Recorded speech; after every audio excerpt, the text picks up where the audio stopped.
ఏడైనా జీవించవచ్చు అంటారు. ఏంది మీ ఇల్లు దూరమైన అని అంటున్నారు, వాస్తవమైన హైదరాబాద్? అవునండి, వాస్తవమే.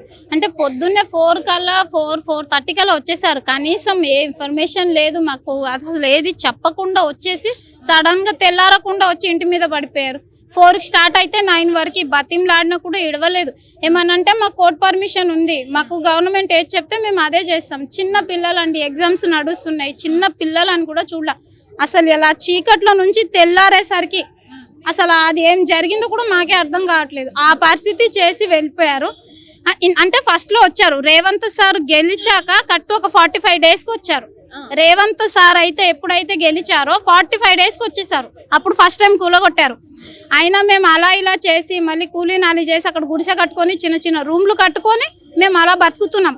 మళ్ళీ మొన్న పెత్తరమాస రోజు ఒక 2 months అవుతుంది, మనకు కరెక్ట్గా తెలీదు. ఆ రోజు పొద్దున్నే వస్తారు, అది కూడా సండే మార్నింగ్, సండే రోజు వచ్చి పడిపోతారు. మరి ఏం దరిద్రం వస్తుందేమో వాళ్ళకి, మాకే అర్థం కావట్లేదు. కానీ రేవంత్ సార్ చేసేదైతే ఇదేదైనా సరే ఇది కరెక్ట్ కాదు. మాకు చాలా అంటే చాలా, మాలాంటి వాళ్ళు మస్తు మంది ఇబ్బంది పడుతున్నారు హైదరాబాద్ వల్ల. కానీ అది ఏది కూడా కరెక్ట్ కాదు. కానీ మా జోలికి మాత్రం రావద్దు. మేము కోరుకునేది ఒకటే, మా జోలికి రావద్దు, మమ్మల్ని అలాగే వదిలేసి మా బతుకులు మేమే బతుకుతాం. వాళ్ళు ఇచ్చే డబల్ బెడ్రూమ్లు వాళ్ళు ఇచ్చే ఆడ మొత్తం తెల్లారిపోతుంది. లేనోడికి ఏడికి ఇస్తలేడు డబల్ బెడ్రూమ్లు. మా బతుకులే మేము బతుకుతున్న కాడ ఇప్పుడు మీరు ఆడ నుంచి పోండి, అవి కబ్జా లాంటిలు, మీకు డబల్ బెడ్రూమ్లు ఇస్తా అంటే ఎవరిని నమ్ముతాడు మేడం? నాకు అర్థం కావట్లేదు. ఇక్కడ ఎవరిని నమ్మడానికి లేదు. కేసీఆర్ సార్ ఉన్నప్పుడు అయితే నిజంగా ఎలా బతికినా మాకు ఇబ్బంది, మాలాంటి పబ్లిక్ ఎవరికైనా ఇబ్బంది పడలేదు. కానీ రేవంత్ సార్ వచ్చినప్పటి నుంచి హైడ్రా అంటూ అది ఇది అన్నట్టు చాలా ఇబ్బంది పడుతున్నారు పబ్లిక్. కానీ నెక్స్ట్ టైం ఎలక్షన్లు కనుక వస్తే రేవంత్ సార్ మాత్రం రావద్దు.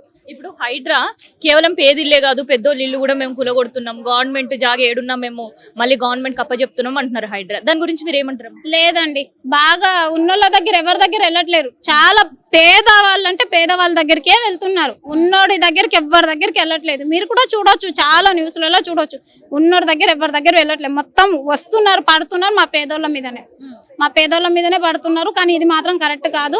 అది రేవంత్ సార్ ఎలా తెలుసుకుంటారా, ఇది ఏదైనా ఆపుతారా, మరి ఏం చేస్తారో తెలియదు. ఫ్రీ బస్సులు అని పెట్టారు మేడం. ఇప్పుడు మా హస్బెండ్ ఆటో నడుపుతారు, మా లాంటి వాళ్ళ పొట్ట మీద కొట్టిండు ఆయన ఫ్రీ బస్సులు అని పెట్టి.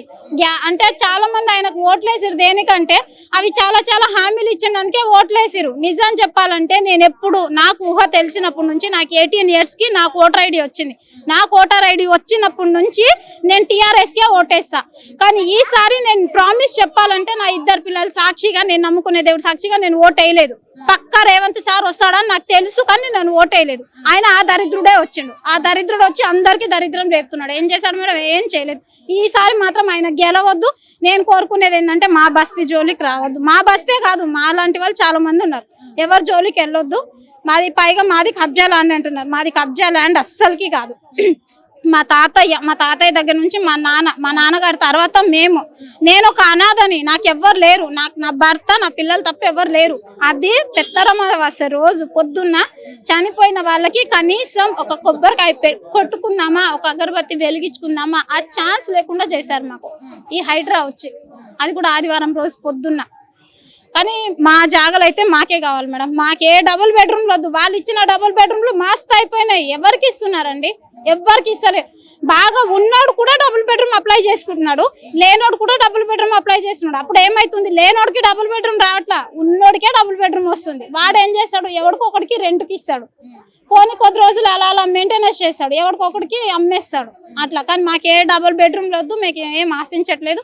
మమ్మల్ని అలాగే వదిలేస్తే మా జాగాలో మేము గుడిసెనే వేసుకొని అలాగే బతికేస్తాం. ఇప్పటికీ 2 సార్లు అయింది. వస్తున్నాడు, కూలగొట్టిస్తున్నారు, వెళ్ళిపోతున్నారు, వస్తున్నారు, కూలగొట్టిస్తున్నారు. మేము కష్టపడే రూపాయి అలా ఎన్నిసార్లు నాశనం చేస్తాడు వాడు. ఇది వాడికి కరెక్ట్ అనిపిస్తుందా? మేము కష్టం చేసుకునే రూపాయి మేము కట్టుకుంటాం, వాడు కూలగొట్టేస్తాడు, మేము కట్టుకుంటాం, వాడు కూలగొట్టేస్తాడు. తిండి లేకుండా లాస్ట్ టైం రేవంత్ సార్ గెలిచినాక 45 డేస్కి వచ్చినప్పుడు కూడా ఆ రోజు కూడా మాకు ఫుడ్ లేదు. మొన్న కూడా ఫుడ్ లేదు పిల్లలకి. మొన్న ఇంకా ఎగ్జామ్స్, చాలా ఘోరం. మా పాప కొంచెం ప్రాబ్లం ఉంది, పిల్ల అసలు ఇలా ఫిడ్స్ వచ్చినట్టు అయిపోయింది పాపకి. ఇంత అంటే ఇంత ఘోరం అవుతుంది. మేము కోరుకునేది ఏంటంటే ఇప్పుడు మళ్ళీ వాళ్ళు వచ్చి అంటున్నారు డబుల్ బెడ్రూమ్ ఇస్తాము మీరు ఖాళీ చేయాలి. మాకు ఏ డబుల్ బెడ్రూమ్ వద్దు. ఎవరు మీకు డబుల్ బెడ్రూమ్ తాళం చేతులు ఇచ్చి మిమ్మల్ని ఖాళీ చేయమంటే అక్కడ ఖాళీ చేయడానికి రెడీ ఉన్నారు. ఇవ్వరు, మేము ఖాళీ చేయము. ఒకవేళ ఇస్తే ఇవ్వరు, మేము ఖాళీ చేయము. అసలు నమ్మకంలో కూడా లేదు గవర్నమెంట్ మీద. నమ్మకం లేదు మేడం. నిజంగా నా ఇంతప్పటి నుంచి చూస్తున్నా. ఇంతప్పటి నుంచి మా నాన్న అంటే తాతయ్య కాదు నాన్న కూడా అప్లికేషన్ పెట్టాడు ఎన్నిసార్లు. అది వచ్చింది లేదు చేసింది అంటే కేసీఆర్ కట్టించారు. అది కొంతమందికి వెళ్ళినాయి. అప్పటికి కూడా అది ఎందుకో మాకు రాలేదు. మరి నాకైతే అంతగా తెలీదు.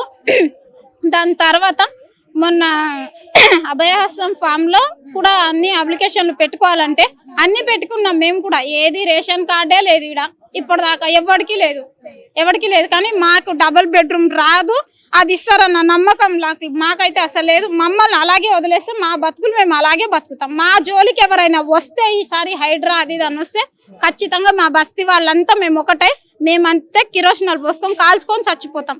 ఆ రోజు కూడా నేను ఇదే మాట చెప్పాను, మీడియాలో కూడా నేను ఇదే మాట చెప్పాను.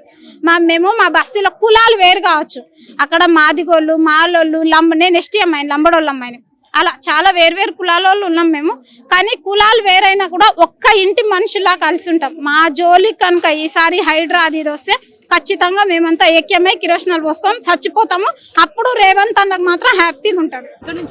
బాలయ్యనగర్ నుంచి. ఇట్లా ఉంది హైడ్రా ఏంటి? ఇది హైడ్రా అంటే మొన్న 10 సంవత్సరాల నుంచి మేము అక్కడ ఇండ్లు కట్టుకొని ఉన్నాం మేడం. మేము బండ కొట్టుకొని బతికేటోళ్ళం. ఏదో ఇంత కోరి పెద్దగా తెంపుకొని మేము ఈ కాయ కష్టం చేసుకొని ఆ కోరి వలగొట్టుకుంటా బండ వలగొట్టి మిషన్లకి వేసుకుంటా మేము రాయి కొడుతుంటే మిషన్లు లోడింగ్ చేసేటోళ్ళు ఉన్నారు. మేము ఉన్నాము రాయి కొట్టేళ్ళం, మేము వడ్డోళ్ళం. మేము ఈ పని చేసుకుని బతికేటోళ్ళం మేడం. ఏమంట మిషన్లు అయినాయి. అప్పటి నుంచి మేము ఏదో కష్టం చేసుకుంటా ఉన్నాము. ఆ మిషన్లు పోయినాయి. ఇప్పుడు మేము అప్పటి నుంచి తాతల నుంచి ఇక్కడ ఉన్నాము. అంటే గాజుల రామారం వచ్చేస్తుంది బాలయ్యనగర్, అక్కడ కోతులపురం మండలం. అక్కడనే ఉంటాం మేము. ఎప్పుడు గురలేదు మేడం. ఎన్ని సంవత్సరాలు అవుతుంది మేము ఉండి ఆ అడవిలో ఉన్నాము. అడవిలోనే బండ కొట్టుకొని అడవిలోనే బతుకుతున్నాం. కానీ మాకు ఎవరేమీ ఇది చేయలేదు. ఈ సార్ వచ్చి ఇట్లా రేవంత్ రెడ్డి వచ్చే మాకు అన్ని పట్టాలు చేసుకోవాలి, అది చేసుకుండ్రి కట్టుకోండి అని చెప్పిండు. మేము ఎప్పుడో కట్టుకున్నాము, మేము ఎప్పుడో ఉన్నాము.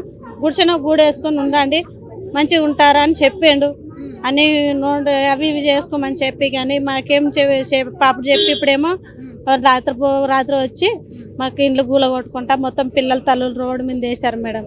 రోడ్డు మీద వేసి మమ్మల్ని అందరిని గుంజి పోలీసు వాళ్ళని పెట్టి అది పెట్టేసి గుంజుకుంటా అందరి సామాన్తో సాదు పేషెంట్లతో సాదు అందరికీ ఇది చేశారు మేడం. మాకు అట్లా చేసి మాకు ఇండ్లన్నీ డిసిప్లిన్ పెట్టి గూల కొట్టేశారు మేడం. మా పరిస్థితులు బాగాలేవు మేడం.